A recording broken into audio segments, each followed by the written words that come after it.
I'd like to hand straight over to Anastasia, who's going to talk about how satellites can be useful in monitoring tailings activities.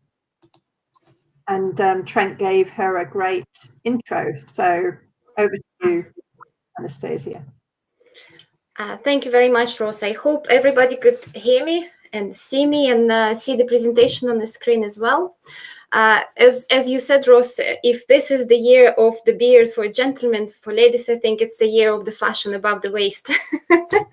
So I'm also focusing on the fashion above the waist because there are so many meetings we have from day to day, and it's a quite interesting environment to work with. And I think I've done a lot of progress, and I met so many people recently in Kazakhstan, and I keep re-meeting them so often right now being here in the UK. So my name is Anastasia Bolton. I will be telling you about satellite applications for environmental and social monitoring in mining, and what the Catapult does for it and how Catapult involved. So I really would like to introduce the Catapult first of all. I don't think many of you do know what Catapult is. We are a non-for-profit organization based in UK, partially funded by the UK government. And the whole approach of the organization is to innovate, to grow satellite industry in the UK and to grow satellite industry, to grow use of the satellite data globally as well. What we do, we are helping to mature technology which already exists. We are supporting businesses, and we're also looking for the new markets who could use the satellite data and satellite technology today. And one of those new markets for us, it's extractive industries. But you might ask, why space and why space for mining? Why do I try to tell you that the space could help? Because it is, if before space was more associated with the massive giant of the industry, more close to military, now space changing, and there is a miniaturization of the technology. The satellites now are much more smaller. We have more satellites, we have more data, we have much cheaper launches of the satellites and cheaper build of the satellites. But we also have gone far in developing new technology on automation processes and working with the data. There is an artificial intelligence, for example, computer vision.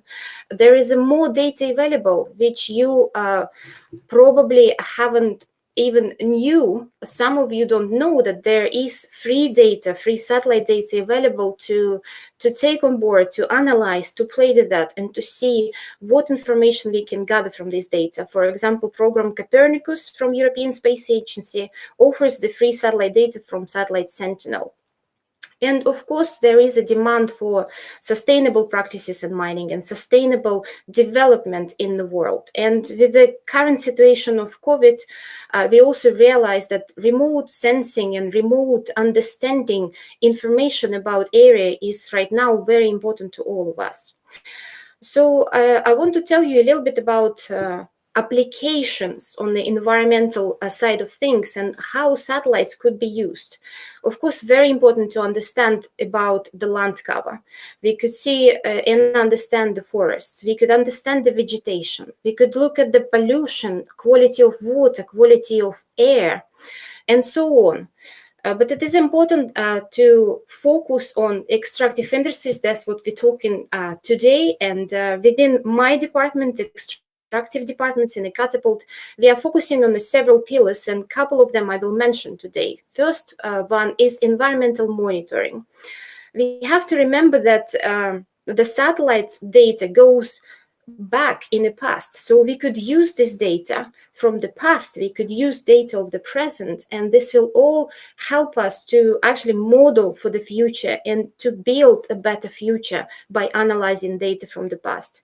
With satellite data, we could look at and establish environmental baseline. We could see how we could support environmental impacts. We all know about the document of environmental impact assessment, and satellite data could bring huge benefit to add to this information. Of course, we can help with the monitoring water, air quality. We could help with monitoring the dust of the mines. we could also look at the local growth of the local community by using the satellite data. We're also looking in my department at the social engagement and explaining that the satellite information could really give you an understanding of the change of the certain area. We could look at issues of illegal mining. We could look of issues or actually the benefits over the investment of the social investment into the local community. We could see how it develops and so on. Using those visual tools, imagery, we could help to build the trust within the stakeholders. Let me focus on some of the applications. First one, I wanted to mention that understanding of the land cover. The land cover, it's a physical observation of the physical cover of Earth, and variation and the detail of the land types, which we could map, and we can analyze them, and we can extract information required out of the changes within this land type. Land cover is perfect for generating environmental baseline studies. You can visually identify the change over time, what's happened with the cover. Environmental baseline is one of the strong satellite data, what satellite data could offer. And I wanted to show you the example. Here you see the satellite image.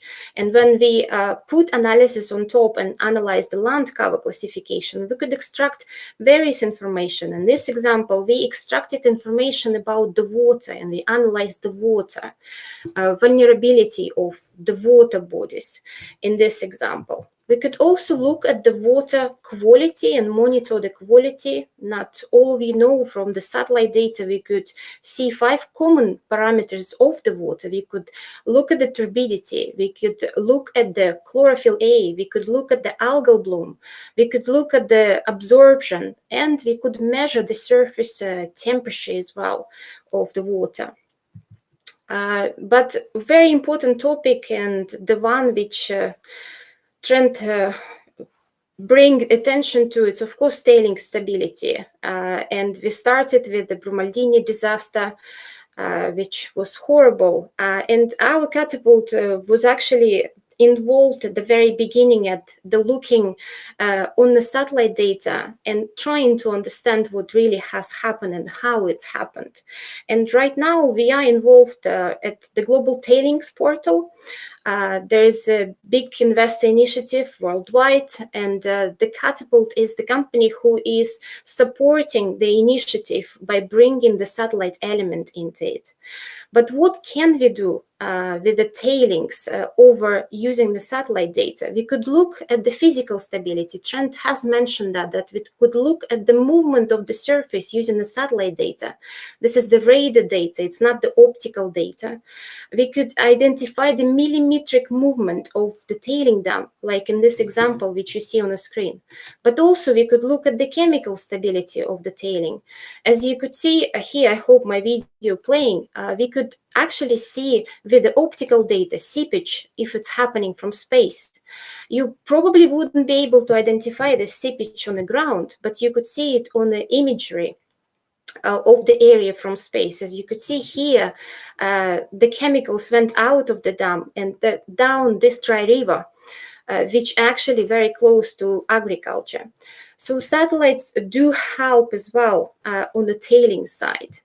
But I also wanted to mention renewable energy, which is critical at present time. It's critical for climate change, and satellite could help you to plan better locations, more effective locations, more efficient locations for wind and solar farms. Another important issue which we look into at the Catapult, and now it is definitely more changing. The mines are the complex technical and operational systems. You know that better than I do. They're located in different geographies, usually very remote geographies. And of course, mines do have a huge impact on the local communities. And there is a lack of transparency and a lack of trust of the social community. And of course, there is a social license to operate. We have to remember about which are also have to be approved by the local community. And the satellite data could be ideal solution and help of building the portal of information and provide information about the changes of the social of the area where the community exists. You could understand what kind of social investment has happened during the time, because sometimes it's really hard to prove, but there is a visual proof that something has happened and the benefits has happened in a certain area. And of course, satellites do help to monitor those changes and to show those changes. And in this case, all stakeholders of the mining could feel more secure and feel able to actually trust the changes, because it's quite hard to tune the satellite data. It is what it is. It is what is been happening on the ground. And of course, here's one of the examples what we do with the satellite data. In this term, we use the neural networks to detect the objects on the ground. For example, in this example, you could see we're detecting buildings, new roads, new infrastructure. And all this could be put in a platform of visual information, which would help all the stakeholders to understand the benefits has been to the area, and of course to understand the changes to the environment which has happened to the area. But today I also wanted to ask you to find out more about what space industry offering you as a mining business, and to find out what are the challenges other mining businesses are facing. Join the MindSense group. We as a Catapult, together with the European Space Agency and United Nations, created the MindSense group. It's a platform where people talk about the opportunities, technologies, solutions, challenges. You can join it via the Catapult website, as you can see here, sacatapult.org.uk/MindSense, or you can also join us on the LinkedIn. Just type and search for the MindSense group, and I hope it will come up. And just please do get in touch with me. I'm happy to help you to join this group, and I'm happy to reply to your emails, your questions about satellite technology. Спасибо. Thank you very much. Thank you very much, Anastasia. That was a fascinating insight into various applications for satellites. And one of them you mentioned was around monitoring water quality. And now I'm very pleased that we have some academic content in today's presentations. And we have a partnership between Durham and Nazarbayev universities. So I'm always happy to hear from academics, because a lot of the latest thinking is coming out of the universities. So Chris Greenwell and Professor Sagintayev, we're very happy to hear from you. Over to Chris. Okay, thank you very much indeed, Ros, and thank you very much to the organisers for inviting me to speak at this event, and hello to everybody from the UK.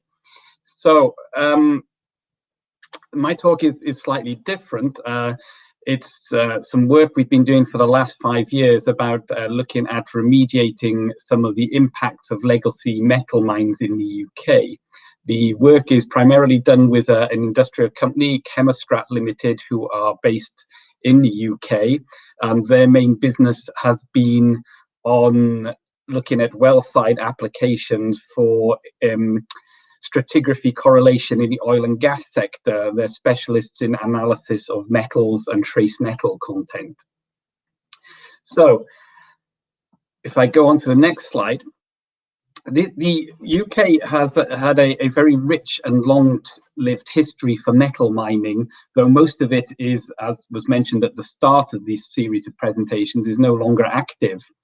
So most of the metal mining in the UK is located in 3 key areas. You have the southwest of England, which is famous for its tin mines in particular, for anybody who's seen the series Poldark on TV recently. You then have the Mid Wales ore belt, which is primarily where I work, and this photograph is one of those legacy metal mines, which was famous for its lead and zinc over the years, and also copper originally. and the grey coloured outcrop in the sort of just left of centre of this picture, I don't know if you can see my mouse on the screen, shows the a Bronze Age mine workings, which was known in the Celtic languages as Bryn Copper or Copper Hill.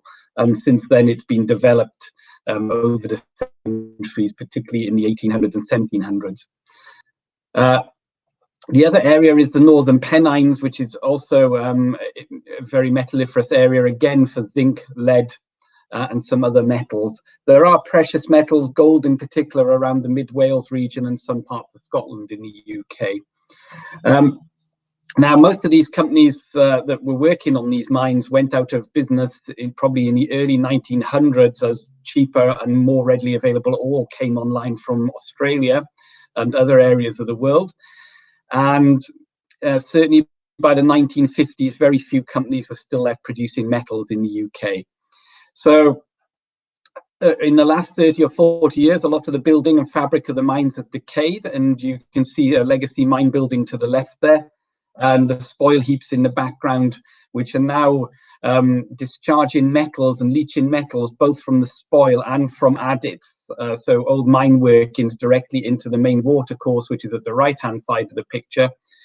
And in the UK, the agency responsible for monitoring and measuring metals in the Environment Agency, has undertaken a program of prioritization to identify which metal mines are most in need of treating, or which will deliver the most benefit per investment period in terms of kilometers of river cleaned up, to meet the European Union's Water Framework Directive, which specifies the levels, acceptable levels of metals in our waterways.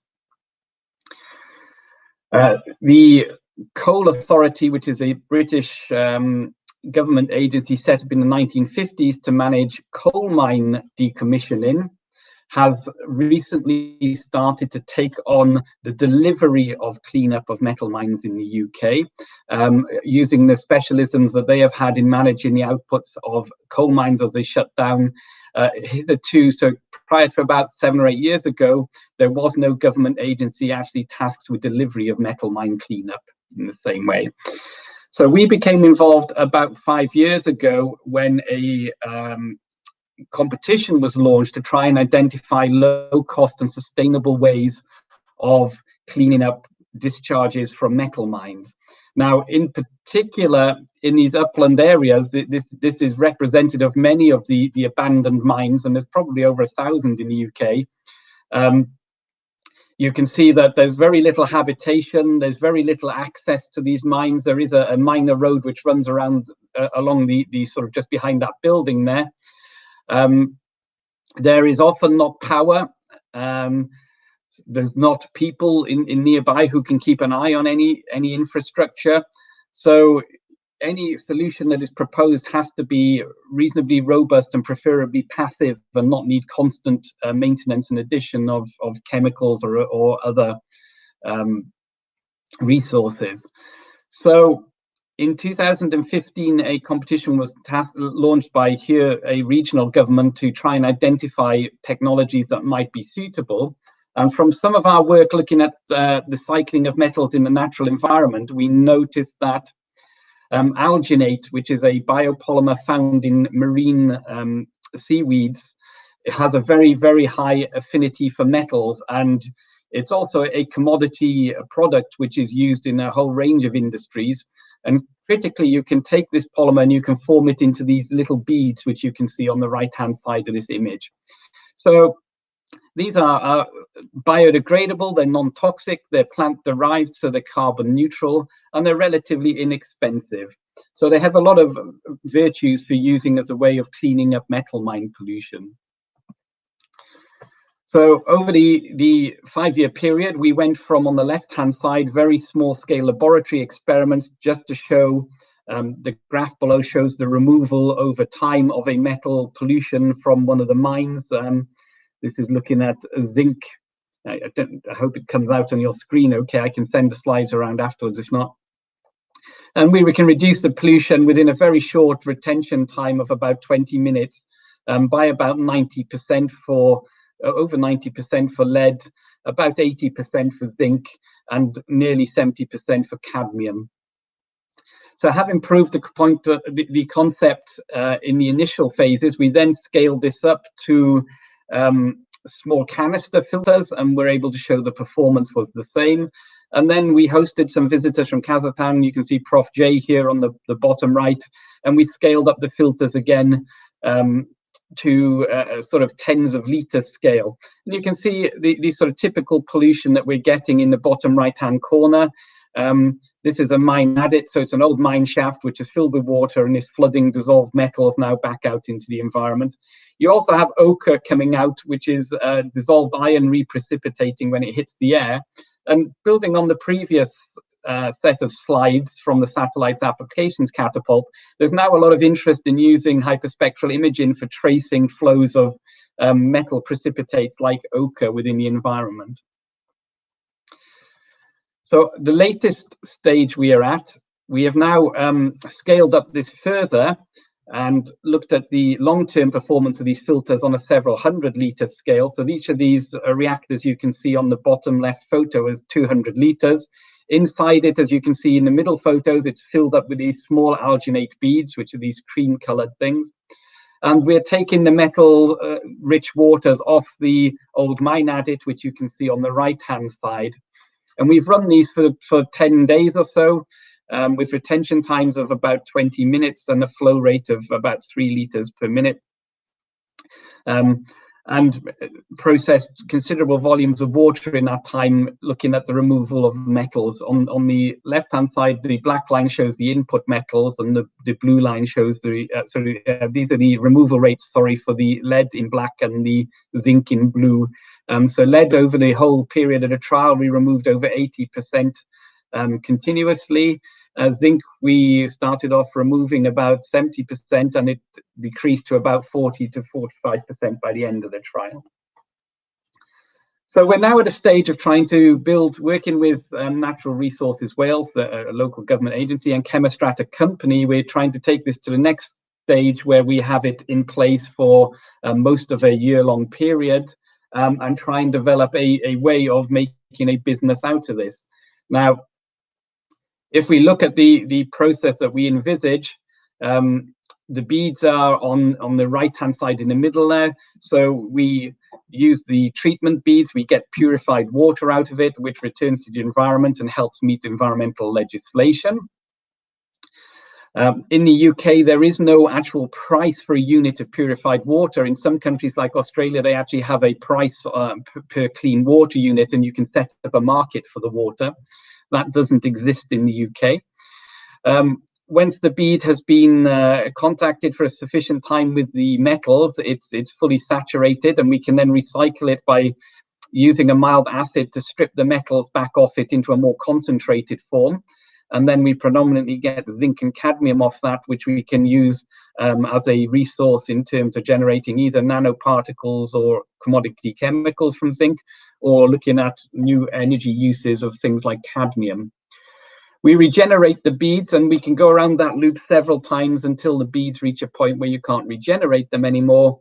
And then we can combust them in the top left circular framework there, which releases CO2, but then CO2 is absorbed by seaweed when it grows, so it's carbon neutral. We can process the alginate powder out of it and generate new beads. So we're beginning to build it up into a point where it could look like a viable business model. We've done some, let me go down to the next slide. So we've done some preliminary costings as part of the delivery in the UK, and we're still working on those. But at the moment, there isn't really a UK nationwide comparison for costings for delivery of cleanup of metal mines. So that's something that's ongoing at the moment in tandem, working between the universities, the government and industry partners to find out what the cost of metal mine cleanup should look like. Now, the government would obviously like it to be as self-sustaining as possible. So one of the ways we looked at is, rather than thinking about just producing an ore type metal product, so zinc carbonate or something like that, if we use if we add value to it by looking at more high-end applications, we can see the multiplier here in terms of value in pounds per ton of zinc within the material, per ton of zinc recovered. So once you move into some of these more expensive materials like zinc used for preparation of vulcanization of rubber for car tires, or zinc used in high-grade insecticides for use in healthcare products, the value per ton of zinc recovered increases dramatically, and you move from a remediation problem into a manufacturing challenge. And if you are looking in terms of just remediation, because these are legacy metal mines and the operators can no longer be fined or can no longer pay for the cost of remediation, then the entire burden of the cost on the left-hand side falls on the taxpayer. So if you can bring use of the metals and manufacturing and extra revenue in, then you can begin to tip the cost in the favor of industry with less burden on your tax-paying community. So the plan we had looking over the next few years for developing the technology was looking at getting the first year's remediation trial done, delivering clean water, and then looking at ways of actually adding value by conversion of these metals to more high-value products. Now, one of the other things that we realized is really what would be nice is if there was a pull from industry, from the consumers, in terms of looking at certifications. If you're removing metals from the environment that would otherwise be a source of pollution, is there some merit in having a certification scheme which consumers of products would identify with and actually then act on manufacturers to engage with and look at producing sustainable metals? So there are some certification schemes that operate in terms of clean water. However, as yet, I've not come across one looking at metal pollution prevention. So there, of course, if you are making lots of alginate beads for metal removal, there are also higher value markets within the alginate industry. So one of the things we've started to look at is where else can we use alginate beads? And there's a number of recent uses which show how you can gain further value from the process. So particularly in terms of foodstuff, people put ingredients such as blueberry within alginate, and people have even used them as biodegradable or edible water bottles, as shown on the right, where you can just consume the entire thing. Some companies have looked at ways where you can really add value to recycling of metals, extraction of metals. Umicore is a good example of this. So they charge for both the receiving of the waste to remove the metals from, and for the metals as a product at the end of it. And most of, as it states there, most of their competitors are actually customers of the company. So there are business models out there which show how metals can be added value to when they're recovered from waste materials or from recovery from the environment and spoil heaps. Okay, thank you very much. Jane, are you ready to go? Yes. Hello. Yeah. Hello, everybody. Thank you very much for this invitation. Excellent. It's great to be a next presenter after Chris, Tatiana, Anastasia, Trent. And my presentation is connected to all previous presentations, what presenters explained, how all these technologies work. And my presentation is related to TVET, technical and vocational education and training, and how it's important for mining industry. And I would like to emphasize more on water issues and what water issues, what problem we have in Kazakhstan, Central Asia, and what opportunities you may have in this area. So you may get more information about our activities from this website. So I represent Nazarbayev University from Kazakhstan and Kazdron. It's a company which is located on our campus on Nazarbayev University, and students, professors, and work on this company. And also you may check this website, which calls Correct Eco. So you may see a bunch of different projects which are supported by the World Bank, Asian Development Bank, and Islamic Development Bank. And all these projects are connected mostly to efficient water usage, because we have a big issue in Kazakhstan with water resources. And one more, why it's so important. So we are working now on this big project, which is related to expansion of agriculture in Kazakhstan. So World Bank is going to invest about $500 million or $500 million. And this money will be spread among about 20,000 farmers. And all these farmers need new technologies, efficient technologies, how to expand agriculture. And one of the good technology is related to irrigation. So this example of such technologies, which is from Walmart Valley Company, this is a very sophisticated technology, and this something like robots. You know, it's a GPS-based technology, which has a lot of sensors, and it can water up some mountainous areas, hilly areas. And this is a big area, especially I think for mining industry. It could be interesting to review because all this mining activities quite often are located on the hilly area or mountainous area. And this technology could be interesting to review because a lot of people work for mining industry, and it's necessary to feed them.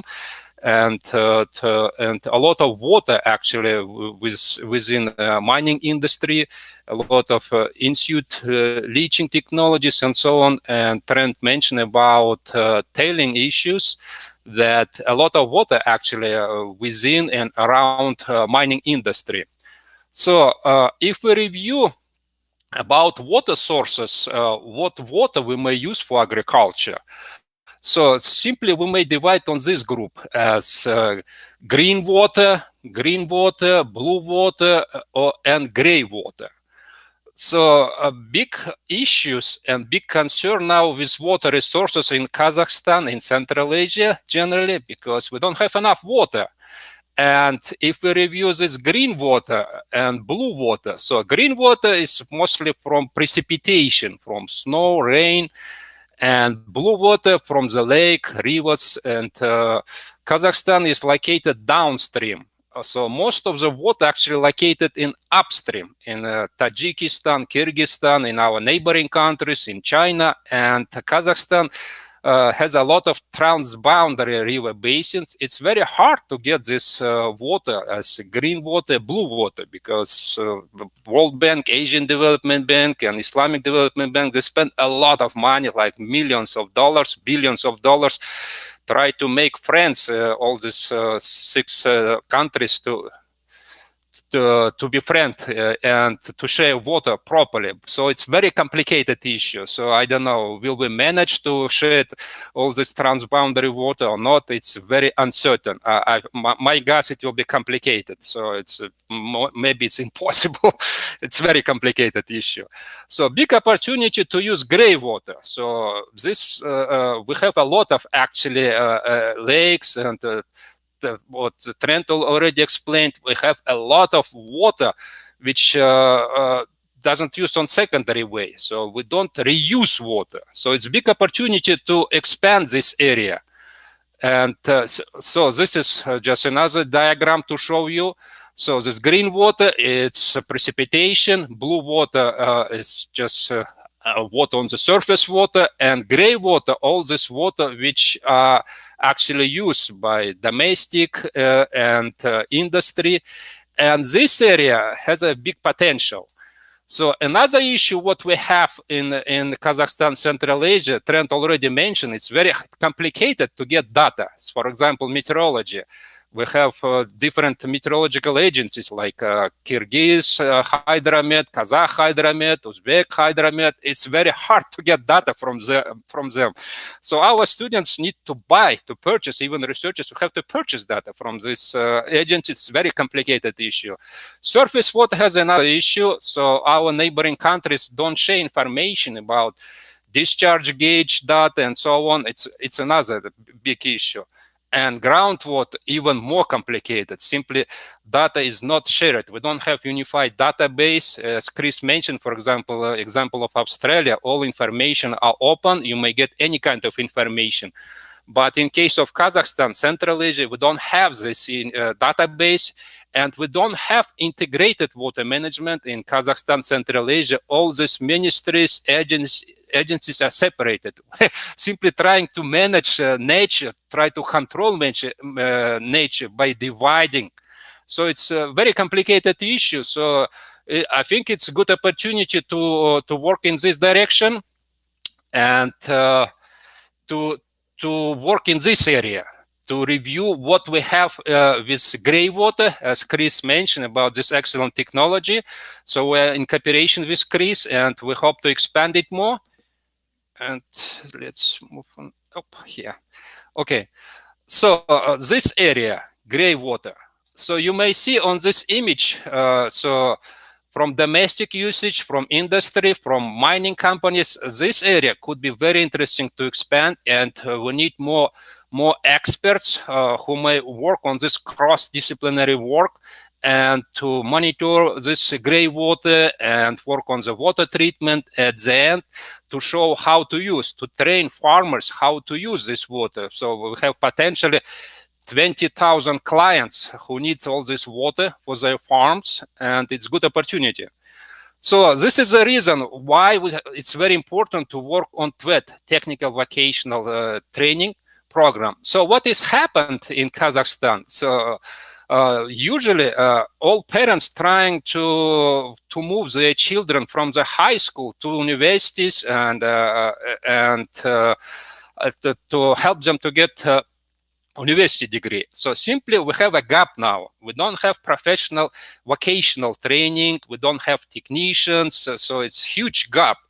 So we have a lot of people with high diploma, but they don't have skills to do something. For example, what Chris is doing, it's actually well related to technical skills, how to install equipment, how to put in some spot and so on. You don't need actually to have a high diploma, university diploma. It's good to develop some technology, what is Chris is doing, develop this technology, prepare it, and after that, share this technology and to train more people how to use this technology.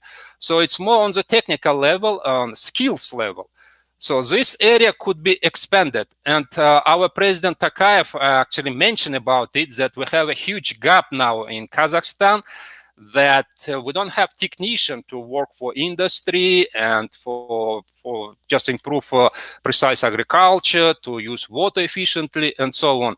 For example, we had recently a big crash of dump in our neighboring country in Uzbekistan, in Sardoba. And what has happened, it's just main reason, it was a human reason. We didn't have proper technician who developed this, who construct this dam properly, and so on. So this is a big issue. And how we may work on this issue?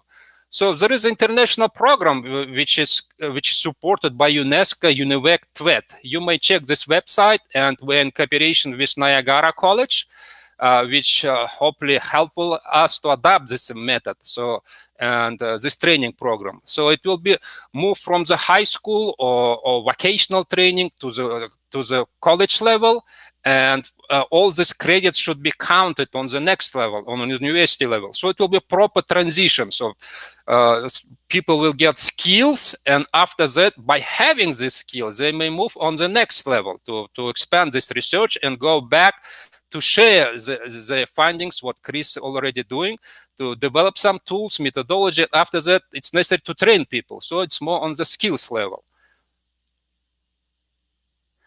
So we are trying to do all this stuff now in our Nazarbayev University campus. It's just one of the examples. You may see this this link. It's one of our projects which we are working on now.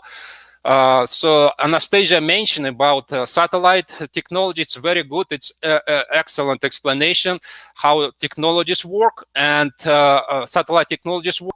And all this stuff need local support. We need more local station. It's like cell phone. When you use cell phone, coverage are very important. So we need local receivers. So for this purpose, we install this type of receivers which collect information from satellite and make improves quality of all these tools, GPS-based tools on millimeter, centimeter level, what Anastasia mentioned.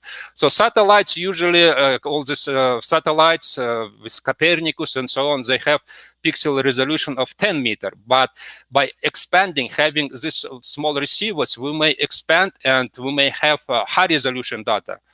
And also for this purpose, are very important to use drones. So with different attach tools. So these are examples what kind of attach tools we are using now on campus. We test different attachment for different applications, and this is one of the example with multicopter. And this multicopter use ground penetration radar, so it's quite powerful drones. So it may carry this type of radar. And ground penetration radar are very important to track everything what is going underground. What Trent mentioned about these dams and so on. We have to see what's going on underground and on the surface. So it will be like surface and underground coverage. So Anastasia mentioned about these different applications. So it's so all these drones can be used for all this stuff. And this example how ground penetration radar works, we may see what's going underground on the earth and expand it. So this my email address, and one more time this our link. Please review them and get information about our project. And this project information about World Bank. You are welcome to ask questions and expand cooperation.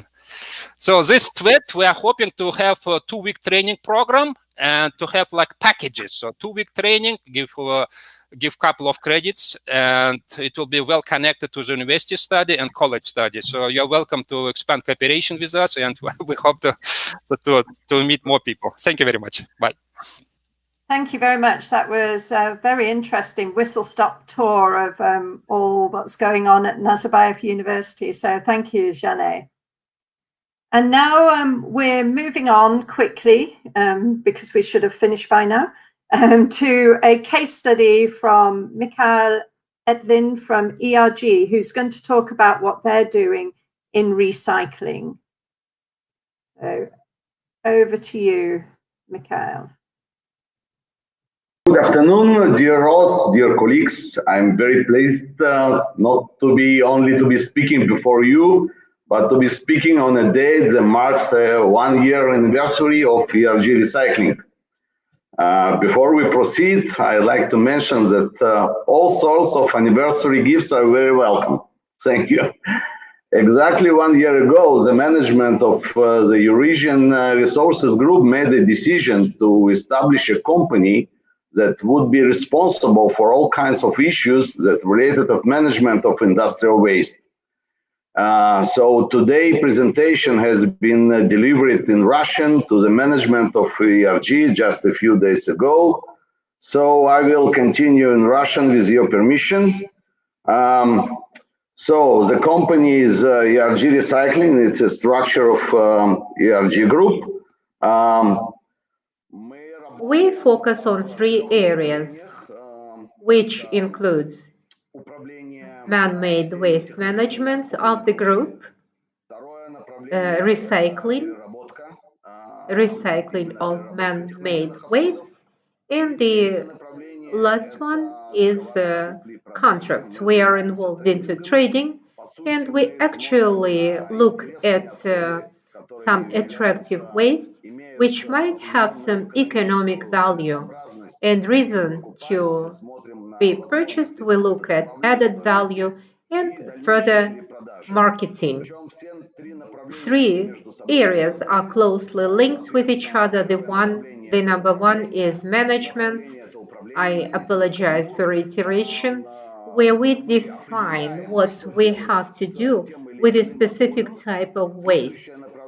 Then we look at recycling. If it makes sense to recycle and manufacture some additional ingredients, we are dealing with recycling. And the last one is commercialization per se. The ERG Recycling Group was established a year ago We are represented in all regions where the Eurasian group operates. The major processes are taking place and are linked with our Kazakhstan company, where we are involved into all aspects of working with the different types of slums, raffinated slums, stable slums, different types of dusts. And this slide demonstrates actually what kind of recycling capacities we have. We plan to get involved soon in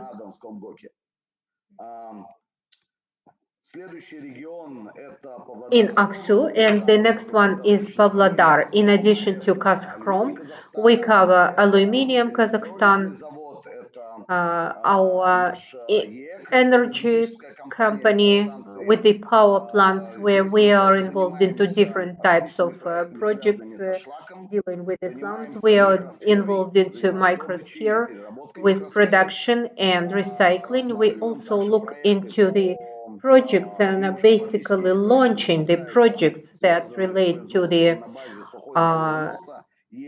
dry slum and ash and so on.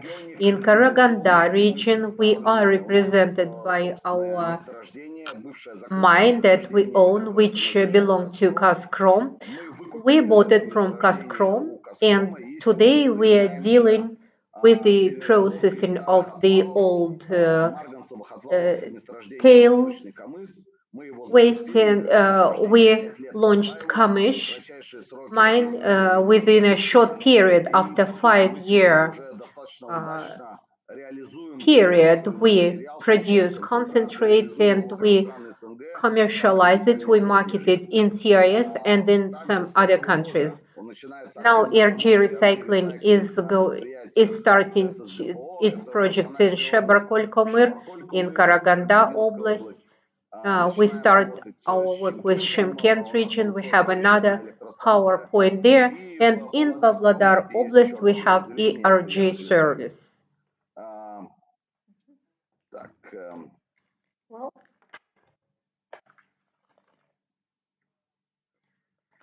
in terms of commercial activities, the key effect from ERG recycling is the client-oriented, and we are looking for what is important for a client, what are the services that we can provide to a client without distracting our key companies from their core activities. Actually, we are playing the role of a client-oriented agent who provides services to technological clients in providing high quality raw materials on the basis of the waste of Eurasian group companies.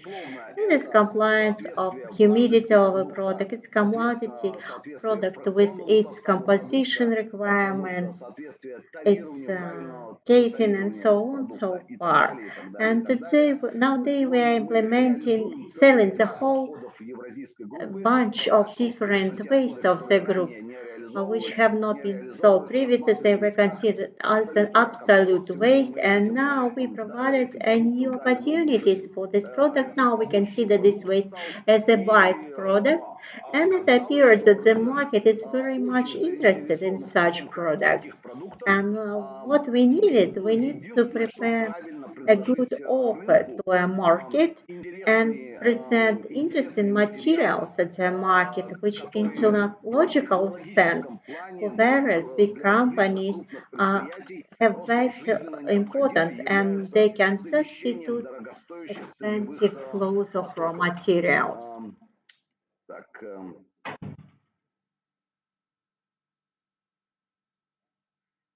I would like to say a couple words about several important projects which are flagship projects for ARG recycling.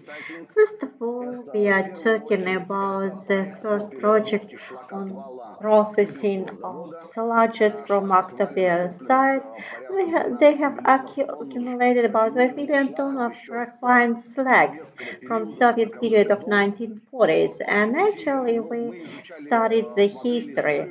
In the territory of CIS countries, we appear to be the pioneers who were involved in the processing of big volumes of refined sludge, mature slags, and nobody previously dealt with it. In 1990s, in accordance with the subsidiary use contract, we processed first volumes, 50,000 tons. This year we are going to process 100,000 tons, and this work is extremely efficient, and we find out significant reserves of a newly detected chromium that can be returned to production. In 2019, we produced about 3,000 tons of chromium concentrate, and the remaining tails. Previous speakers were talking about tails. These tails of our production comprise of 40,000 tons, and we certified them and produce high quality construction materials which are successfully sold by us at the local market of October region. And nowadays it is a very interesting project till waste-free production, but still we produce significant environmental effect. The commercialization of the project demonstrated high level of efficiency, and that the decisions that we made in terms of technology were very correct. The next project is implemented at the same October plant. It is an October ferroalloy plant. Here we are dealing with the processing of slags, dry slag residues of dry and wet gas treatment. We have here huge amount of fly ash that contain significant percentage of chromium that together with RG research we developed a technology, and now we are constructing a new workshop where we are going to produce briquettes made of these fly ashes, and the technology is quite simple from the point of view of equipment, but still we have to apply accessories that are added to simple equipment and allow us to produce high technology briquettes that will be used into the metallurgy furnace. That pushes us to full scale production. That was the purpose of establishment of ERG recycling, and this project will be started in coming weeks. Here you can see pictures. The workshop has been constructed and the equipment has been delivered, and now we are dealing with assembling. And now we are turning to commissioning of this equipment, and production will be started next week. The next project is in the stage of design, and we are preparing working documents at Aksu ferroalloy plant and Kazakhstan. We are constructing a big facility for high carbon slag processing, and we have tested a very interesting technology that was based on precipitation using rotating separators and concentration tables. We are going to produce quite amount of high carbon chromium and will enrich slags, and the volumes will be significant. Every year we'll produce about up to 1 million tons of accumulated and newly appearing slag that becomes a very important component for the flows of raw materials from Kazakhstan, and we will substitute some volumes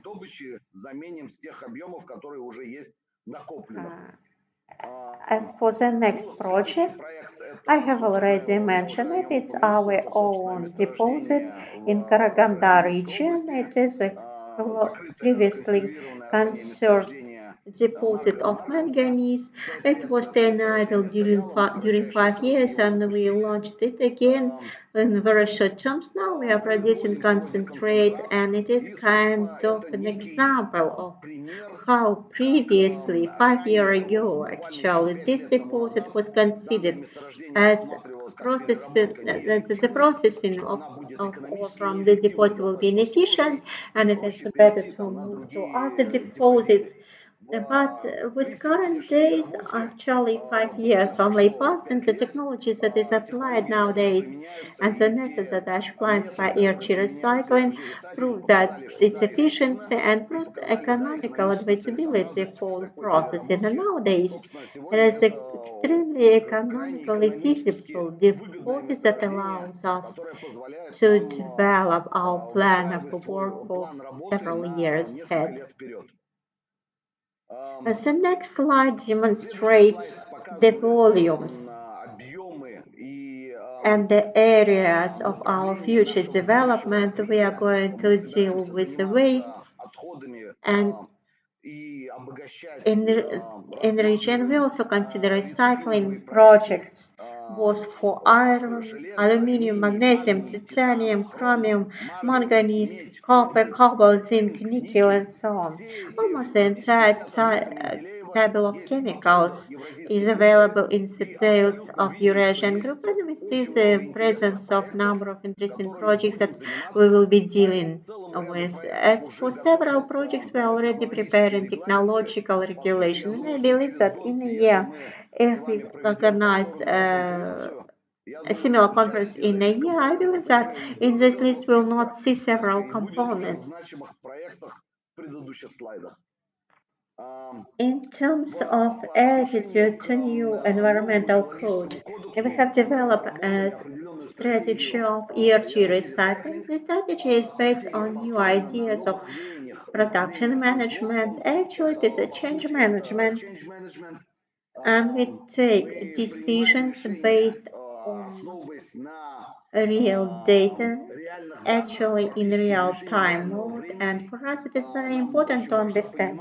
And we have developed the system, and we know how, where from, and how the waste appear on our companies, not only from the point of view of actual notification, but at the level of technological process that allows us to respond to various challenges and make decisions that allows a company and group of companies understand and develop its policy in terms of technological waste. And permanent analysis of commercialization certain waste is done by our commercial department. Previously, these resources were previously waste, and now we do not consider waste from this point of view of the utilization. We consider waste as our future product. Sometimes the product becomes the first product, sometimes it becomes a side product. But at the same time, out of doubt, the approach to we utilize approach to the waste as a product. We carry out permanent cost analysis of economic efficiency. All this allows us to develop the strategy related to waste at quite a good level. We have introduced a moratorium for all branches of Eurasian Group for utilization. Now, any utilization is carried out only with the approval from ERG Recycling. And we do not allow any of companies within Eurasian Group to utilize anything themselves. Again, it is means additional control and additional opportunities for information and reduction of costs. As you understand that waste utilization also costs money. We plan to take the waste of companies, and this is a difficult work. We are working with the Department of Environmental Irrigation Group. We check every waste, and we have a microscopic analysis of every waste, and we try to find what can be done with every waste and what could be the measures that can be applicable to every waste. So that was the information in the chat. I have since the questions related to the dust utilization. Actually, we are working on dust suppression, and nowadays ERG Recycle has developed certain composition of reagents that allow us to use at huge areas. We cover the areas counted in dozens square kilometers. We cover dust in areas with particular reagents, and we have designed a special technology. And these reagents allow us to establish the effect, natural effect of dried Sahara. And we produce crust on dusting objects that do not allow. Actually, it does not allow the dust surface to spread further, and this crust can exist during half a year, and we do this work permanently. And if you are interested to listen to more detailed information, I can also propose our services. We can also discuss the technologies. This technology is available, quite efficient technology that deserves being used. I think with this I'll close. Thank you very much for your attention. My name is Fred White, and I'm speaking with Jonathan Williams on behalf of Argo Natural Resources this morning. Just a brief introduction to myself before I hand over to Jonathan to run through. I'm a geologist originally and been involved in hedge funds and corporate finance in London, managing investments into the mining industry. And I'll pass over to Jonathan, and he can introduce you to Argo. Yes, good afternoon. Thank you very much for allowing us to speak today at this forum. So my name is Jonathan Williams. I'm working with Argo Natural Resources with Fred and the rest of the team, and our presentation is to be relatively brief. So what we're looking at is a mining process which we think will redefine refractory and polymetallic ore bodies. And what we have is a clean chemical leaching technology using deep eutectic solvents. These are ionic liquids, which I'll go through in a little bit more detail on the next slide. But we think that they have a significant use for extracting in situ metal, which is stored in ore bodies that are resistant to conventional processing refractory setups in jurisdictions which prohibit the use of cyanide and mercury, or in complex or polymetallic ore bodies in their nature. And we're working with a number of mining companies around the world, one of which is one of the top 3 mining companies in the world, but we also work with a number of juniors that have processing issues with their ore bodies and are looking to extract more value out of them. So we find mining companies with these sort of deposits either have to stop advancing their projects or use suboptimal processing technology or focus on one type of metal recovery. So they leave a significant amount of value on the table at mine site. And we are commercializing as Argo a chemistry technology, a clean chemistry technology that has been in development by the University of Leicester in the UK for the past 20 years. It's a process that can be integrated into existing processing circuits. And as I said, it removes the need for cyanide and mercury. It reduces water consumption, which I think was a key point for one of the previous speakers when talking about Kazakhstan.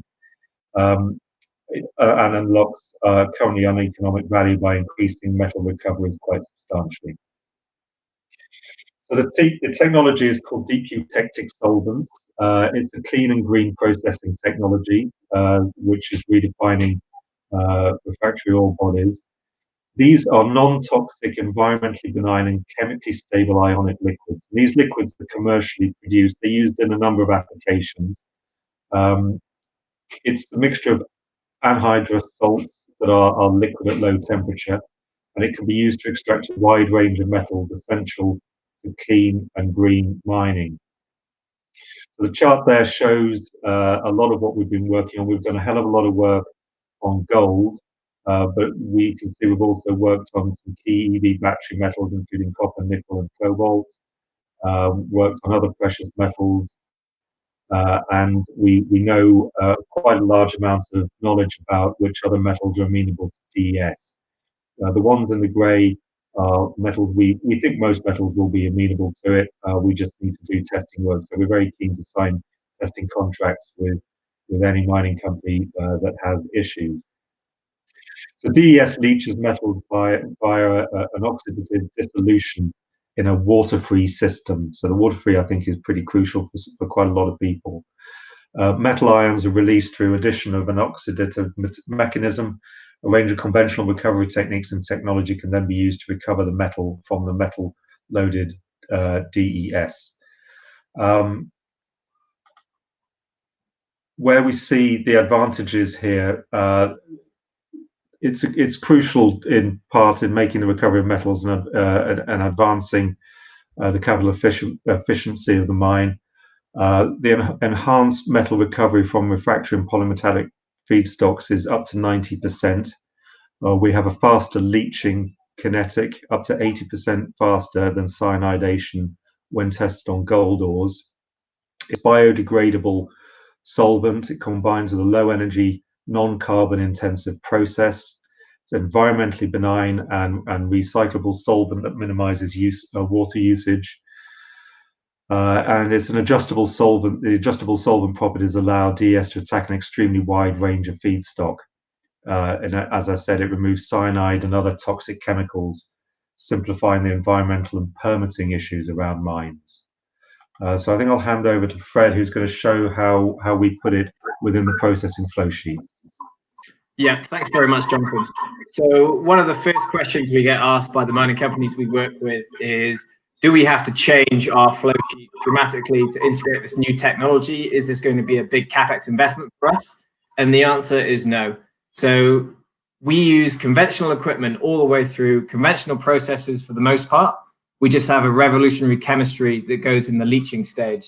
So just to run you through this flow sheet in a bit more detail, you're mining in comminution exactly the same as you would do for your target metal. We've got gold here, for example. So you run your gold all through your comminution circuit.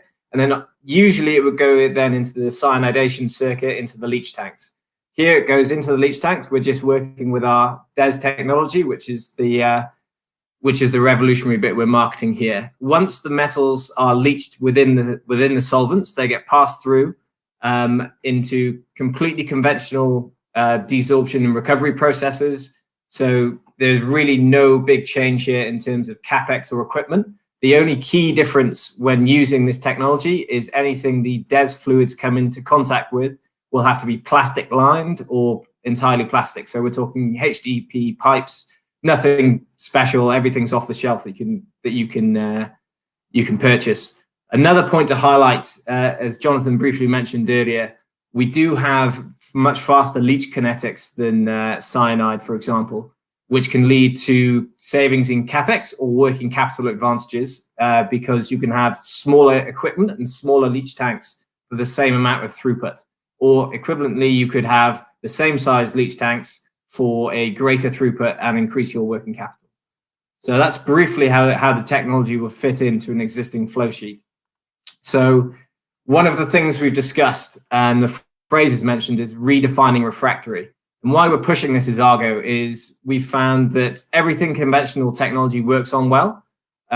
Our DES technology also works very well on, but we're finding the mining industry is very resistant to change. And if it ain't broke, don't fix it. So where we're focusing on is really refractory deposits where conventional processing falls down or struggles to have good recovery or is costly because you need a lot of reagents and a lot of solvents to dissolve things. So where we've really seen this work well for us so far is in carbonaceous ore bodies where there's a high acid consumption and usually not very good recoveries in gold. We're also looking at refractory ore bodies where gold and precious metals are entrained in sulfide matrices, so in things like pyrite, chalcopyrite, arsenopyrite, pyrrhotite. So DES can dissolve all of these metals, and test work is ongoing there. So why can DES do this where conventional processing falls down? Now, the key here, as Jonathan mentioned, we're using a non-aqueous chemistry, a water-free system. So your standard processing routes are almost all based on water-based systems, which means they have a pH scale and acids and alkalis interfere with each other. That does not happen here. We just have a mix of salts that dissolve the target metals. Another reason why DES is a great solution for refractory ores and polymetallic ore bodies is it's got a very high selectivity in mineral dissolution. And what I mean by that is what deep eutectic solvents actually are. They're a mix of salts with hydrogen bond donors. Those hydrogen bond donors can be adjusted, giving a total of over 100 different DES chemistries you can have. So with those different chemistries, we can target different metals. So we're currently working on polymetallic and even e-waste streams where you have a bunch of high-value metals all bundled together, and we have different leach chemistries which can first target the base metals and things like copper, and then we have precious metal leaches which can then come through after that target the precious metals, things like gold, silver, and platinum group metals we're working on as well. So our initial focus has been on mostly precious metals and base metals, which we've proven this technology works very well. PGM testing is underway and we're showing some promise there. But things like rare earths, we're also interested to get our hands on as well. And as I briefly mentioned, we're seriously looking into the e-waste recycling sector as well as one of our primary focuses. So not only will this technology work well on existing ore deposits or ore deposits that are in development, we're also looking at reprocessing opportunities of higher grade tailings and environmental cleanup of tailings, which have perhaps leaching into the environment as well. So this technology can be used as an environmental cleanup technology, which may complement the water runoff technology we had presented earlier. So our targets over the next 6 to 12 months are to deploy pilot plants into several mining operations. We're really looking for new partners now that have refractory ore bodies so we can really test this technology and prove out this technology for each of those ore deposits. And like I've said earlier, if you've got a carbonaceous gold deposit that you're looking to test, I can tell you now this works very, very well. And then if you have refractory through sulfides, we're also very interested in testing that. In terms of base metal recovery, we're currently looking at just heap leach, we're just looking at tank leach and vat leach. We haven't moved on to heap leach operations yet. The technology is too early stage and we need to focus our research and development into the tank and vat leaches. So whilst it might work for larger bulk operations of base metals on low recovery grades, our initial focus is on the higher grade tailings and ore deposits or precious metals as well. So I'm keeping it brief, but if you would then like to find out more, we have a team split into two. We have the real brain power at the top, which is the research and development inventors of the technology, mostly based at the University of Leicester and with Argo. And then on the bottom, we have our commercial team and some well-known faces in the mining sector there. So John Murray, head of Swan, head of Madare, and John Williams on the call with me, who's been an investment banker and a broker for many years in the city. So we really have quite a good and experienced team around this technology now, and we are looking to rapidly bring this to market for the next 2 years. So thank you for listening to our presentation. Any further questions, please let us know. Thank you very much. Thank you to Michael and to Fred and Jonathan. And now we're on to our last presentation. Last but not least, we have Simon from ERM going to tell us how important it is to plan mine closure. Thank you, Ross. Yes, last hopefully but not least. Let me just... So what I want to just briefly talk about today is the part of the mine life cycle that is getting an awful lot of attention these days, and it's around the growing cost of that closure. So we call, well, I've said on this slide that closure is a burning platform for industry. And the reality is it is a materials to mining companies. We do an awful lot of work for a lot of the major mining companies, and year on year, their closure provisions and closure costs go up and up and up. Rio Tinto, for example, is $11 billion. And it's what's happening is, as more and more sites come closer and closer to closure, as more and more studies are done, there's more and more realization that the actual costs of closure can be substantially higher than originally estimated, or indeed carried on the books in terms of provisions. And this may well be because it was the estimates were over optimistic or over ambitious, or the fact that that people think that the relinquishment of the sites can be done much quicker than it can in fact be done. Studies have really shown that it's likely to be between 10 and 25 years after closure before any form of relinquishment can occur.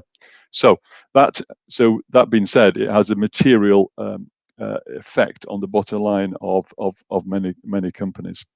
So also there's an issue around that there's little incentive for governments to relinquish, allow sites to be relinquished and companies to walk away. And so that will actually result in very long-term care and maintenance programs. So what we've been trying to do at ERM is to take a new look at that and unconstrain the thinking around it, and looking at, in fact, it has been, what is closure? What closure is actually the absolute definition of a wicked problem. So a wicked problem is something that is very complex, not just complicated. So a whole series of different things coming together to create the problem that has to be solved. So it's also, and at the heart of it, it's a cultural problem, and it's difficult to solve because you've incomplete or contradictory evidence or knowledge. So we think that if you create the right blend of expertise and unconstrain your thinking, so don't just keep it to what you thought it was. There was a comment earlier around that sites needed to be restored back to what they were. Well, the reality is, in most mining sites, that is entirely impossible to actually achieve. So what you're really wanting to do is to actually return it to something which is of value, on continuing value to the environment or to the social and community around it. And what really is key to it is that external stakeholders will ultimately judge the success of any solution, and so therefore they need to be an intimate role in and establishing a shared solution for the outcome.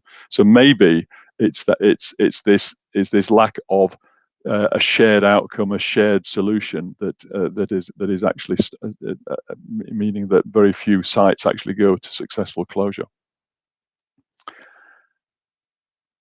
So what do we mean by successful closure? What do we think is a great outcome for things? So there's 4 examples here. They're all in the UK, but we've got plenty of examples from elsewhere in the world. If you look from going around, the Eden project, that was an old China clay quarry that had been abandoned and left by its previous owners, and it was taken on and developed by and now is a significant tourist, local and social enterprise, and a tourist attraction, creating billions and millions and millions every year to the environment in Cornwall and to the economy in Cornwall. And that was taken in a concept of big greenhouses and biospheres. The Lady of the North was a coal mining site, a strip mining site. So instead of just filling it back in or leaving it open to water, this was created a piece of art and a tourist attraction, and that's providing economic stimulus for the region. And there's around 130 million pounds worth of revenue that comes into that region, the north of England, as a consequence of this. The BP Llandarcy, this was the original BP refinery in South Wales. They had a 500 million pound provision against their books as a consequence of studying it and looking at, if we just restore it to everything, clean it all up, that will be what it cost. They actually managed to walk away from the site 10 years later, only spending £50 million, having no further liabilities. And that was a combination of links to local and regional bodies, bringing in private investors, bringing in innovative legal and other forms of contract that allowed it to go ahead. So there's different legal and shareholder mechanisms involved there. And then Ebbw Vale, this was the closure of a steelworks. It meant that the whole of that area was devoid of jobs pretty much, and really no future. So they're linking again together through local and national government involvement, not just the site, the company itself, and the company did very little in it, but it was the combination of a lot of people coming together that really created the value in that, and that's now seen as an exemplar of sustainable regeneration with hospitals and schools and other sustainable businesses around it. So there is, in all of these, or certainly in 3 of these, they were basically abandoned, destitute sites that would have had a real blot on the landscape and would have really had a situation of killing the local economy if things hadn't been changed around. So that is the art. That is the art of the possible. There are other examples. So there is examples of big mine sites where water has been transferred between different surface impoundments to create renewable energy. There's also another technology that where weights have been dropped down former shafts to create energy and renewables. So there's a whole range of innovative and great ideas that can be put together if there is the will there to do it. So but it actually needs, as I've said earlier, it needs a different kind of conversation. There needs to be that shared value approach to the repurposing and regeneration. So I think what shareholders need to be able to see from the mining companies that it's an opportunity as opposed to a scaling back on environmental and social commitments, and therefore, it needs to be seen that when the mine goes, it doesn't just take a mine-shaped hole out of the economy and there is nothing to replace it. So you need to move on the conversation about mine closure. You need to look outside the site boundary. So the image on the left shows the current state. So there's a liability, there's a risk, and there's a value. But if you look outside into the wider region, there's the opportunity is created by that greater ambition. So if you look at it at a regional scale, then you can have much greater and much more different closure outcomes. So what we're really saying is that the mining company becomes an actor in the system rather than the single proponent. So you create that shared value approach. So when you look at it, what are the basic tenets of a successful regeneration repurposing? So it's actually having a post-mining vision that is developed from the onset and is developed iteratively through looking at different options. So very often there is a mine vision. That mine vision becomes set in stone, and that is all it is. And so there is all of the potential to create other opportunities is missed. Also, there's a great deal of thinking coming in now to looking at the concepts of closure in design and closure in thinking during operational changes throughout the mining life cycle. So if you think about it, if you can design into the design of the operation of the facility, understanding of what the closure costs would be, and then making sure that decisions aren't made which will significantly impact on that closure cost, both in terms of the initial design and then in decision making as you move through, you've got a better chance of controlling those closure costs. And then if you add on to it a vision where you're looking at the future from the ends of a shared value, you've got a much better chance of doing that. So understanding the local context is essential in terms of environmental, social, and economic conditions, backed by data and supported by key stakeholders. Really need to look again at liability protection, looking at the mechanisms for cost-effective exit, because there is the biggest issue, being able to simply and clearly remove yourself from the liabilities of ownership of the site. In all big projects that we've been involved in where they've been successful, there's been an innovative and entrepreneurial leader, somebody who really cares, who really wants to get things done, and is credible and collaborative with stakeholders. There always has to be effective funding in place, and there are very many ways in which that can be achieved and that can be done, and that you really need to understand the full range of public and private sector sources for money. So don't always use your own money and do it. There are other sources to it, and also have measurable outcomes. So those are the general things that we see as being the main factors. And so, as a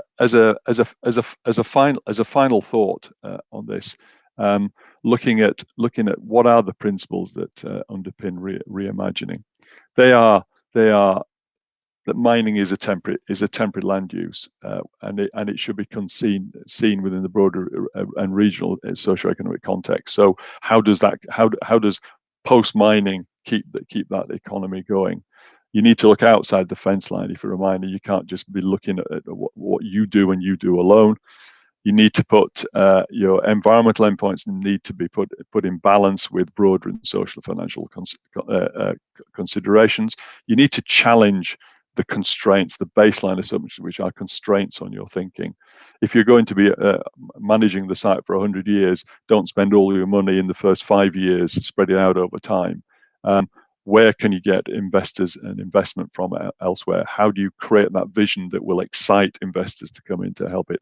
What are the regular mechanisms that you can use to make the changes to the existing closure plans into a better perceived community shared value approach? So those are all the things that we think really are quite important. There is one final slide that I put in that as a bit of a thought. I've mentioned it previously, but there are 3 principles in minimizing closure liability. One is make sure you design it so that you're not coming up with major problems at the end. Design your tailings facilities so that they are not leaking and they're not creating a major treatment in perpetuity treatment requirement. In the life of mining, your operations decision, your expansion plans, look at what the consequences of your plans. If you're going to expand it to get more ore at ground, is the cost of closure after that work greater than the value of the ore that you're taking out? Look at life cost principles, and make sure that your closure vision plans are focused on maintaining or enhancing the environmental socioeconomic balance in the region. So that's just a quick thoughts. My details are on the final slide. Thanks very much. Thank you very much, Simon, and thank you for being brief. Pleasure. So just a few comments from me to close, and then we'll be going into the other room. I realise we've not had time for questions, but my colleague Asel will be in the other room, and she will be able to moderate a session, and all the speakers will be there. So we'll be able to take your questions. A few last thoughts from me. Next year, we're going to be hosting COP26 in Glasgow. And in anticipation of that, in January 2020, we made an announcement that the UK government would no longer support thermal coal projects and thermal generation. But we still support coking coal and the environmental impacts of thermal coal, including mine closure and rehabilitation. So clean growth is key to the UK's industrial strategy, and that means driving economic growth globally whilst reducing greenhouse gas emissions. Mining is viewed by the public as a dirty, old-fashioned business, but we know that mined products are essential for modern life and clean growth. Battery technology needs copper, tin, niobium, rare earths, lithium, etc. Clean energy wind turbines require steel, copper, aluminium, and solar panels include rare earths. And the computers we've all relied on at home during this crisis have a wide selection of metals and minerals. So mining is necessary, so we must do it as sustainably as possible. Engaging communities to gain social license to operate is an absolute requirement of mining operators today. Issues will arise in our dangerous, high-risk industry, like the Norilsk spills that have recently happened. But as an industry, we must be seen to handle them well and with humility. At its best, the mining industry can be a catalyst for community development and shared prosperity. And it's beholden on the industry to promote that message and deliver those benefits. I hope today's session, with its focus on different aspects of this important area, legislation from the AMME, monitoring from Satellite Catapult, EHS and Alpha Safety, waste management from Kaz Minerals, ERG, Argo and the universities, and mine closure from ERM has been interesting and is useful to your success in this area. I'd like to thank all our speakers for joining us today and for our interesting presentations. And I'd like to thank all the participants for staying with us to the end. And now I invite you to join my colleagues in the other room. Thank you very much.